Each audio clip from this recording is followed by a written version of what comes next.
এই যে এই বেগুনটাও অনেক সুন্দর। এই যে কত মুরগির বাচ্চা, এই যে পরিষ্কার করতে হবে সব। অনেক ধুন্দল গাছ কাটতে হবে, ধুন্দলের সাইজ গুলো দেখেন।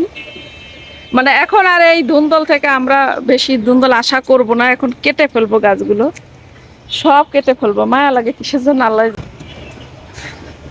গোলাপ ফুলটা কত সুন্দর না, অনেক সুন্দর, ফুলে ফুলে ফুলে ফুলে সাজানো, ফুলের বাহার, রঙ্গন।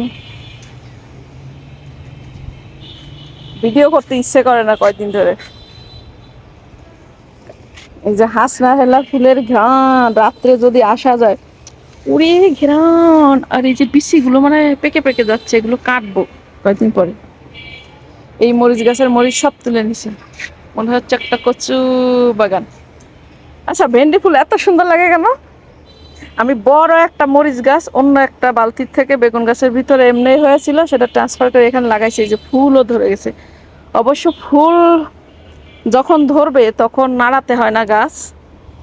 তো আমাকে এই যে কত সুন্দর এই যে ভেন্ডি হয়ে রয়েছে, এই যে অনেকগুলো ভেন্ডি তুললাম, যেটাও তুলে নি, বেশি বড় হইলে খাইতে ভালো লাগবে না।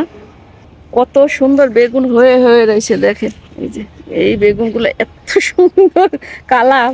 কোথায় ভেন্ডি হয়ে রয়েছে? হ্যাঁ, এগুলো তো আমি দেখিনি। এই যে বাবা, এই যে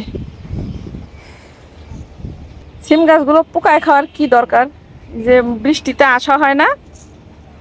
আমি আবার এই ধুন্দল গাছ আবার নতুন করে এই যে লাগিয়ে দিচ্ছি। এই যে সিম গাছ, এগুলো 12 মাসি, কত সুন্দর শাক হয়ে আছে দেখেন। আর এটা হচ্ছে আমার ই গাছ, কি বলে এটা, চুই ঝাল। চুই ঝাল দিয়ে গরুর মাংস, খাসির মাংস, মুরগির মাংস খুব ভালো লাগে আমার কাছে। এই যে কত সুন্দর সুন্দর শাক হয়ে আছে। কাঁচামরিচ তো ছিঁড়ে নিয়ে খেয়ে ফেলছি, আবারও দেখি। এই যে কাঁচামরিচকে এখন কিনতে হবে মনে হয়, না ওই পাশের একটা গাছ আছে, দেখি কয়দিন যায়। এই যে এইখানের গাছে একটা একটা মরিচ হয় কিসের জন্য? যাই হোক, ভিডিও করতে ইচ্ছে করে না।